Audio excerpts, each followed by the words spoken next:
Autobiografia de Yogi, Paramahansa Yogananda, capítulo 43, parte 2, A ressurreição de Sri Yukteswar. O corpo astral não está sujeito ao frio, calor ou qualquer condição natural. Sua anatomia inclui um cérebro astral, ou lótus de 1000 pétalas de luz, e um eixo cérebro-espinhal astral, ou sushuma, dotado de 6 centros ativados. O coração capta a energia cósmica e luz do cérebro astral e a bombeia para os nervos e células físicas astrais ou vidatrons. Os seres astrais podem atuar sobre seus corpos por meio da força vidatrônica ou por vibrações mântricas. O corpo astral é uma cópia exata da última forma física. Os seres astrais retêm a mesma aparência que possuíam na juventude, na sua última vida na Terra. Ocasionalmente, um ser astral opta por conservar a mesma aparência que tinha na velhice, assim como eu mesmo fiz. O mestre riu alegremente, irradiando a própria essência da juventude. Diferentes do mundo físico tridimensional, percebido apenas por meio dos 5 sentidos, as esferas astrais são totalmente visíveis ao 6º sentido, que é a intuição, continuou Sri Yukteswar. Os seres astrais veem, ouvem, cheiram, sentem sabor e têm tato apenas por meio desse sentido intuitivo. Eles possuem 3 olhos, 2 dos quais permanecem semicerrados. O terceiro, o olho astral, o principal deles, situado na fronte em posição vertical, encontra-se aberto. Os seres astrais possuem todos os órgãos sensoriais externos, ouvidos, olhos, nariz, língua e pele, mas empregam a intuição para exprimir sensações por intermédio de qualquer parte do corpo. Eles podem enxergar com o ouvido, o nariz ou a pele. São capazes de ouvir com os olhos ou a língua, sentir o paladar com os ouvidos ou a pele e assim por diante. O corpo físico do homem está exposto a incontáveis perigos e pode facilmente ser ferido ou mutilado. Ocasionalmente, o corpo astral etéreo também pode ser cortado ou machucado, mas cura-se imediatamente pela simples força de vontade. Gurudeva, as pessoas astrais são belas? No mundo astral, a beleza é reconhecida como um atributo espiritual, não pelos traços exteriores. Sri Yukteswar respondeu: por isso, os seres astrais não dão importância às feições de uma pessoa. Entretanto, eles têm o privilégio de assumir corpos novos a cores, que materializam de acordo com a vontade no plano astral. Assim como os homens mundanos vestem roupas novas em eventos de gala, assim também os seres astrais encontram ocasiões especiais nas quais têm a oportunidade de adquirir formas especialmente elaboradas. Alegres festividades acontecem nos planetas astrais mais elevados, como Hiranyaloka. Quando, por meio do desenvolvimento espiritual, um ser se liberta do mundo astral e está pronto para ingressar no céu do mundo causal, nessas ocasiões o Pai Celestial invisível e os santos que vivem em união com ele materializam-se em corpos que eles mesmos escolhem e juntam-se à celebração astral, a fim de agradar seu amado devoto. Deus assume a forma desejada. Se o devoto adora-o com devoção, ele vê Deus como uma mãe divina. Para Jesus, por exemplo, o infinito em seu aspecto de Pai era a maior de todas as concepções possíveis. O Criador dotou cada uma de suas criaturas de individualidade, o que possibilita todo tipo de solicitação concebível e inconcebível à versatilidade do Senhor. Meu guru e eu rimos juntos, alegremente. Amigos de outras vidas facilmente reconhecem um ao outro no mundo astral, prosseguiu Sri Yukteswar, com uma bela e melodiosa voz. Exultantes diante da imortalidade da amizade, eles reconhecem que o amor é indestrutível, o que é posto em dúvida na hora das separações tristes e ilusórias da vida terrena. Com sua intuição, os seres astrais são capazes de trespassar o véu da obscuridade e observam as atividades humanas na Terra, mas os homens não conseguem ver o mundo astral, a não ser que seu sexto sentido possua um certo grau de desenvolvimento. Milhares de habitantes da Terra, em algum momento, já entreviram um ser astral ou um mundo astral. Em Hiranyaloka, durante os longos dias e noites astrais, os seres avançados permanecem a maior parte do tempo acordados em êxtase, colaborando na solução de complexos problemas do governo cósmico, em redenção de filhos pródigos, almas presas a terras. Ocasionalmente, quando dormem, os seres de Hiranyaloka têm visões astrais como num sonho.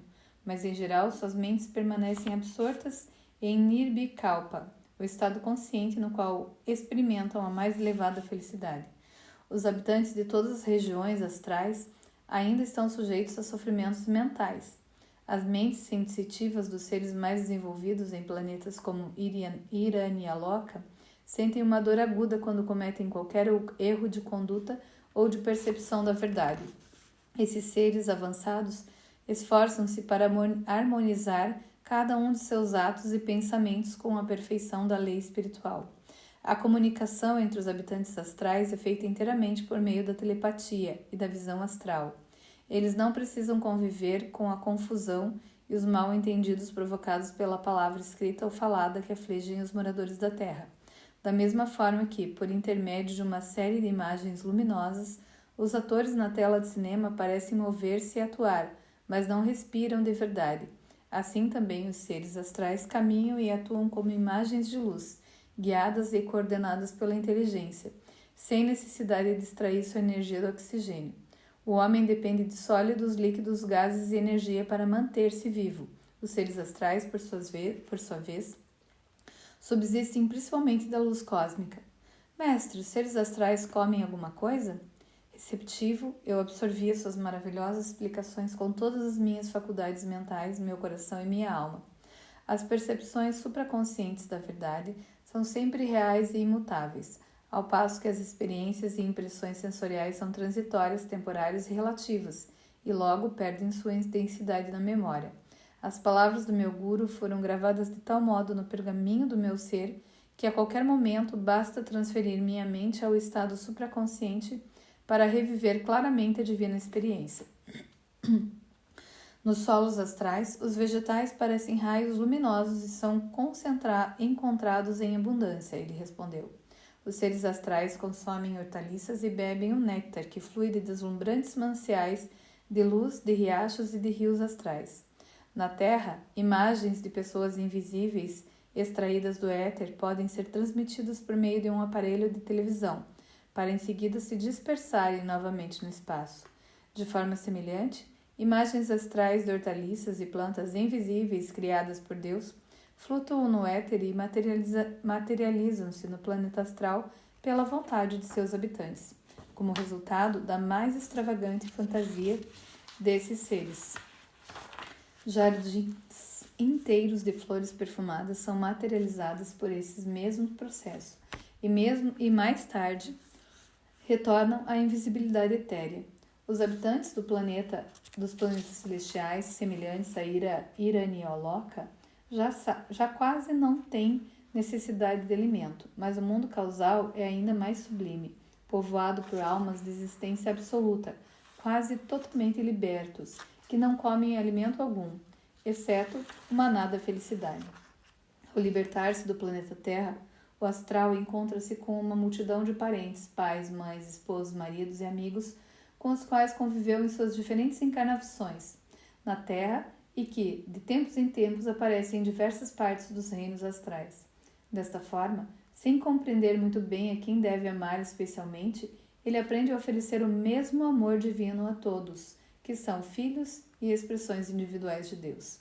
Embora a aparência exterior de seus entes queridos possam ter mudado, variando de acordo com as novas qualidades que cada alma individual adquiriu na sua última vida, por ser dotado de uma intuição infalível, o ser astral reconhece a todos que um dia lhe foram caros em outros planos da existência, dando-lhes as boas-vindas em seu novo lar astral. Aqui na Terra, se observarmos com atenção, podemos descobrir a identidade de um ator, mesmo que esteja disfarçado pela caracterização de um personagem. De forma semelhante, um amigo astral será reconhecido, não importa qual seja a sua indumentária, uma vez que a individualidade de cada átomo da criação é algo indelével. O período de vida no mundo astral é muito mais longo do que na Terra. A média de vida usual de um ser astral adiantado é de 500 a 1000 anos, medido de acordo com os padrões de tempo da Terra.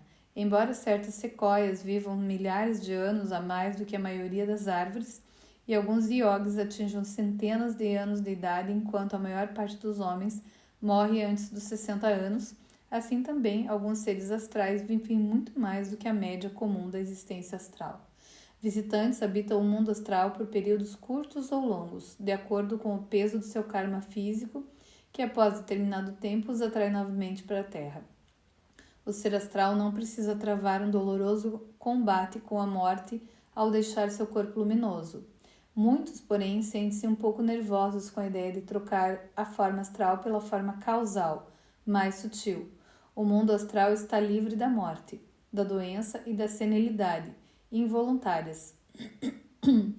Essas três experiências amedrontadoras são infortúnios do plano da Terra, do planeta Terra, no qual o homem permite que sua consciência se identifique quase totalmente com um corpo frágil, que para existir necessita incessantemente de oxigênio, alimento e sono.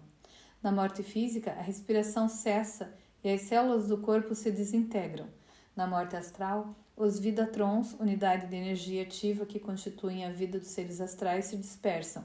Ao morrer, o ser humano perde a consciência do seu corpo físico e torna-se consciente do seu corpo sutil no mundo astral. No devido tempo, ele experimenta a morte astral e passa da consciência do nascimento e morte astrais para a consciência do nascimento e morte físicas. Esses ciclos recorrentes de confinamentos em corpos astrais e físicos são o destino inevitável de todos os seres que ainda não alcançaram iluminação.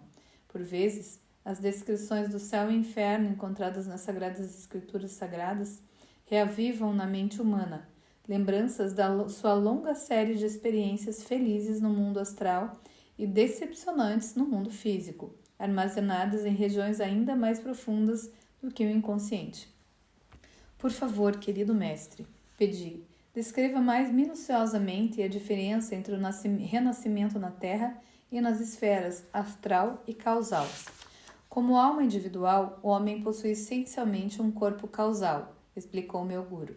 Esse corpo é uma matriz das 35 ideias concebidas por Deus como forças básicas ou causais do pensamento, a partir dos quais, mais tarde, ele formou o corpo astral sutil constituído por 19 elementos, e o corpo físico denso composto de 16 elementos.